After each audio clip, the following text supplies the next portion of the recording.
Jesus Never Existed by Kenneth Humphreys, audiobook version. Chapter 9, The World That Was Lost. Prologue. Raised to the status of state religion, the Christian Church reigned over the destruction of civilization. As the centuries passed, religious barbarism grew ever more vicious. Christianity wrecks civilization. Privilegia ecclesiastica. Decline of law. Dwarfs on the bones of giants. The withering of culture. Twilight of ancient medicine. The rise of Christian tyranny meant the ruin of public health. Gathering darkness, the death of science. Lost world, civilization erased by piety and fanaticism.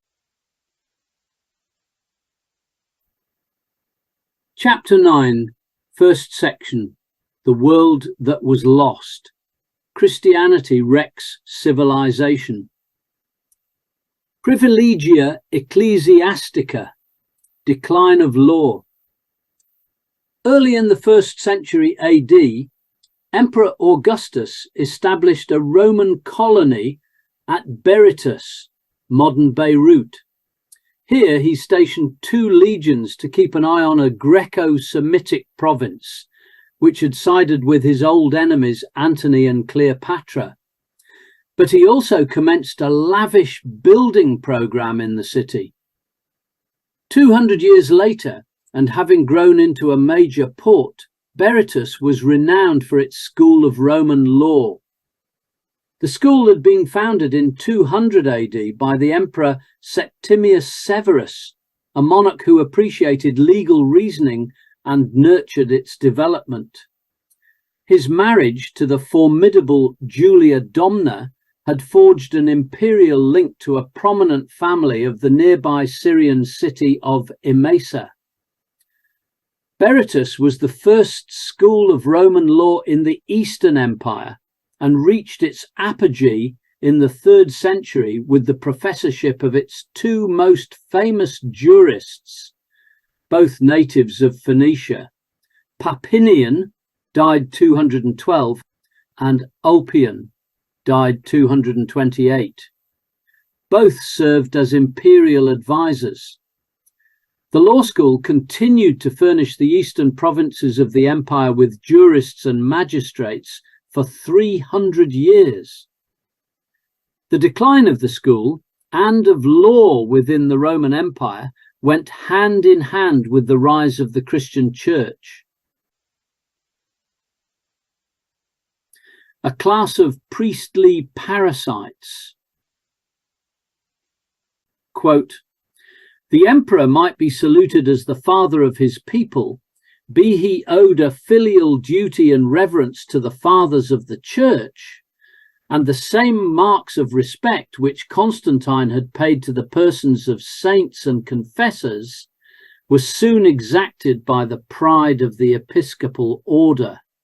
A new and perpetual order of ecclesiastical ministers, always respectable, sometimes dangerous, was established in the church and state. Gibbon, chapter 20. Paganism had no need of leaders, and Roman religion had no priestly class. Its priests, haruspices, were elected or co-opted from prominent citizens, laymen, not experts, whose chief function was to propitiate the relevant gods to ensure continued good fortune. Belief did not really come into it. Correctness of ceremony was paramount. Christianity introduced structure into religion. Indeed, it offered a way to wealth and career outside of the only real alternative, the army. Quote, The whole body of the Catholic clergy, more numerous perhaps than the legions.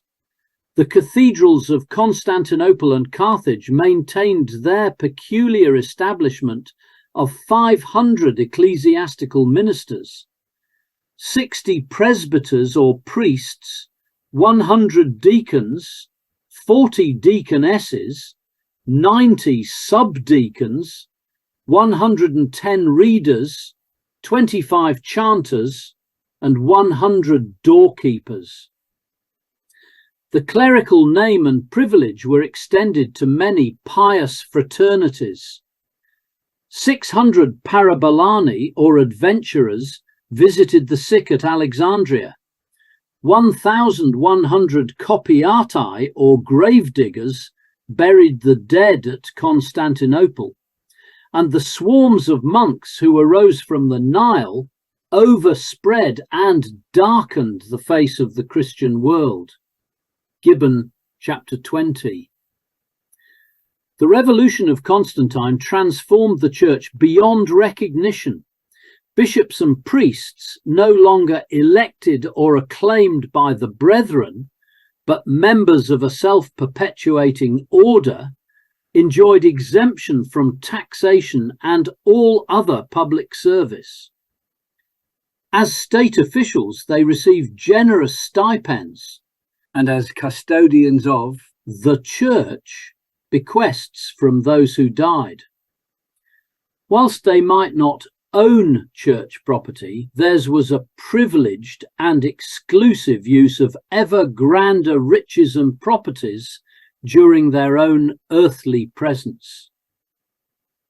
But in 321, Constantine went further and began the process by which the clergy were exempted from the jurisdiction of civil law, and the decisions of bishops became binding on civil magistrates. Quote, "Even in a capital accusation, a synod of their brethren were the sole judges of their guilt or innocence." Constantine was satisfied that secret impunity would be less pernicious than public scandal, and the Nicene Council was edified by his public declaration that, if he surprised a bishop in the act of adultery, he should cast his imperial mantle over the episcopal sinner. Gibbon, chapter 20. Inexorably, the ecclesiastical arm of government gained control of the secular, though not without resistance, as for example in Egypt. Answerable only to their own self-appointed ecclesiastic courts, and God, of course, the priests had free license to brutalize, abuse, and profiteer on a monumental scale.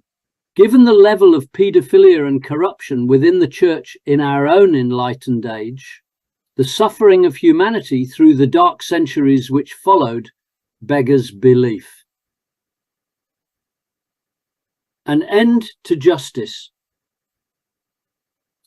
The foolish Constantine was perhaps the first of 1,000 monarchs who, quote, too easily believed that he should purchase the favour of heaven if he maintained the idle at the expense of the industrious. Gibbon. In 438, Theodosius II began the process of Christianizing the law code. Now, in law, the imperial palace, even its stables, became, quote, sacred. The interweaving of the sacred person of the monarch with the sacred Church of Christ became ever tighter. The code spoke of, quote, the 1,000 terrors that defend the boundless claim to honour of the Church. Freeman, page 259. A century later, Justinian, forever credited with his law code, indeed the very spelling of justice, actually did no more than authorise a compendium of the massive corpus of laws framed by his pagan predecessors. He employed the pagan Tribonian in 529 to do the work. The 3rd century works of Papinian and Ulpian alone comprise more than 1/3 of the 6th century compilation, Corpus Juris Civilis. His overriding goal was to eliminate from Roman law any aspects which were incompatible with Christian theology. When the Digest and the Pandects were ready in 535, 3 million verses had been reduced to 150,000. Notoriously, the Justinian Codex contained 2 pernicious statutes, Codex 1, 11, 9 and 10, which decreed the total destruction of Hellenism, even in the civil life. These particular laws were vigorously enforced, with severe persecutions even of men in high positions. For its contribution, the pious, prosperous, renowned, victorious and triumphant Justinian gave the city of Berytus an honorary title, Nutrix Legum, i.e. Mother of Laws. The old gods must have heard. The once glorious city of Berytus, Beirut, was destroyed by a triple catastrophe of earthquake, tidal wave and fire in 551 AD. In the 6th century, the eastern half of the Roman world had degenerated into a theocratic tyranny in which centuries of Hellenic scientific discovery was condemned as demonic and consigned to the flames. Total, as in totalitarianism. Quote, as the emperor's laws become weaker, the ceremonies surrounding them becomes more baroque. In the last days, the Divine One's edict is written in gold on purple paper, received with covered hands in the fashion of a priest handling sacred vessels, held aloft for adoration by the assembled throng, who prostrate themselves before the law and then ignore it. Cahill, How the Irish Saved Civilization, page 60. A theocratic state is a particularly pernicious and austere form of dictatorship. Individual, quote, sin is held to pollute the community and is used to enforce a harsh collective discipline. A blind obedience is required to secure God's blessing. Where once humanity had gathered in the agora to hear and debate through the skills of rhetoric and logic, now cowed sheep knelt in silence in the basilica of a church to receive, without question, a sermon from on high. From the pulpit too came imperial propaganda and on occasions, quote, heretical diatribes. In time, the call would be for holy murder, crusades, pogroms, witch hunts. In the fusion of church with state, the imperial family, and indeed the barbarian successor kings, did indeed gain the, quote, endorsement of heaven. With a theocratic monarchy in the east, a papal monarchy in Rome, and barbarous sister kingdoms of Christendom in the west, an ecclesiastic totalitarianism reigned throughout Europe, its tyranny permeating every sphere of life.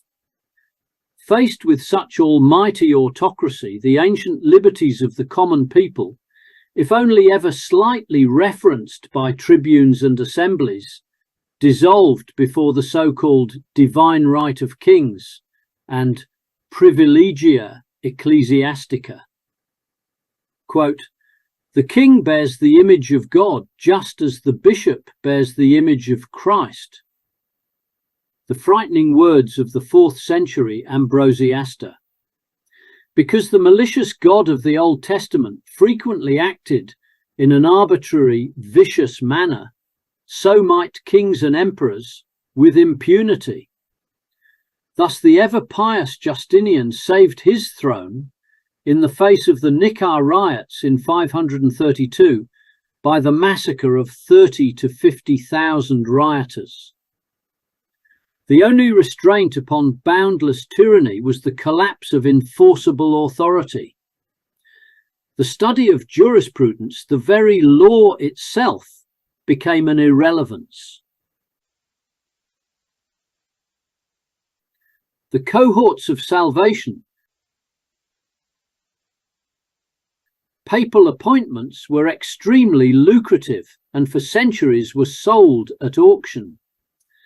The monkish orders, no less parasitic, were frequently founded anew, beginning with the ethics of an austere self-sacrifice, i.e., the poverty of Christ, and degenerating rapidly into a privileged and pampered fraternity living on the backs of the peasantry. Thus the Benedictine order, circa 515, was followed by the Cluniac, 910, followed by the Carthusian, 1084, followed by the Cistercian, 1098, followed by the Franciscan, 1210, followed by the Dominican, 1216, followed by the Carmelite, 1220, plus the military orders of Hospitallers and Templars, 1120. Intense rivalry existed between these virtual corporations for sinecures, patronage and gifts. With perhaps 1/3 of Europe's manpower, quote, serving God, human progress came to a halt. End of human rights, new forms of oppression. Quote, do you not realize that Eve is you? The curse God pronounced on your sex weighs still on the world. Guilty, you must bear its hardships. You are the devil's gateway. You desecrated the fatal tree. You first betrayed the law of God. You softened up with your cajoling words the man against whom the devil could not prevail by force. The image of God, the man Adam, you broke him. It was child's play to you. You deserved death, and it was the Son of God who had to die. A rancorous Tertullian gives a Christian view of women. Discipline, moral, and ascetical works are our bestmen. Popular culture ensures that we are all more familiar with the slavery of ancient Rome than we are with the so-called serfdom of the Christian centuries which followed. Yet the Empire of Rome, until the decline of the 4th century, encouraged and facilitated the manumission of slavery into freedom on a vast scale, and with it, the growth of a large and important class of free or freed men. Nor did social mobility end merely with a former slave gaining his freedom. Many slaves are known to history because they became successful, wealthy, and even powerful men in their own right, some themselves becoming slave owners in turn. Former slaves became freed men holding important positions in the state bureaucracy. The children of slaves could and did become powerful Romans, up to and including emperor of all the Romans. Diocletian, one of the greatest of the Roman emperors, who ruled for 30 years and then retired, had parents who were born slaves. In the Christian monarchy that began with Constantine, slavery was extended and made harsher. Instead of manumission, the new hereditary employments of labourers and peasants created a serfdom worse than slavery. Women in particular were singled out for subjugation and punishment. With the example of the blessed, ever-pure Virgin Mary set before them at every turn, all non-virgins were pronounced whores and Jezebels. In time, the sentence on women, so misogynously voiced by Tertullian, would lead to enforced celibacy, joyless marriage, and witch burning.